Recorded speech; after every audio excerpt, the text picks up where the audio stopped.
In this video, we're going to do double crochet on the back bar. And what this was the previous video when we were doing double crochet on the front bar. So what that does is when you work on the front, it turns the stitches over so it faces the other side. So in patterns, you may have it so that one side you're working on the back bar and the other side you're working on the front bar. The back bar is a little harder to find. So we're going to chain 3 and you're going to begin this. And so in stitch work, these 2 strands are your stitches, but the back bar has to be even further, and the back bar is right here. Do you see that? It's harder to find than it is. So when you're looking across, it's this one, this one, this one, and this one. It's the 3rd bar back. I've only ever seen this in double or half double crochet. I've never seen it in double crochet before.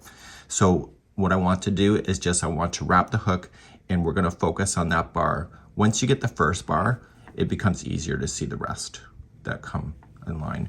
And you're just going to double crochet this, and this is going to turn over the top of this row to look like this here.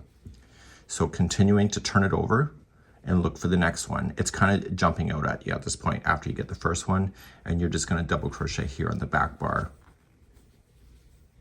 So it's not a back post, front post, it's not a back loop, front loop, it's just the back bar of a double crochet. So in the smaller, thinner yarns, it's kind of harder to see, but it's not impossible. And so you just keep on looking for them. You see right there. So just kind of look down and just look towards the angle. And this here is a back bar double crochet. And this is causing it to turn forward like so. And so you can see it looks just like that.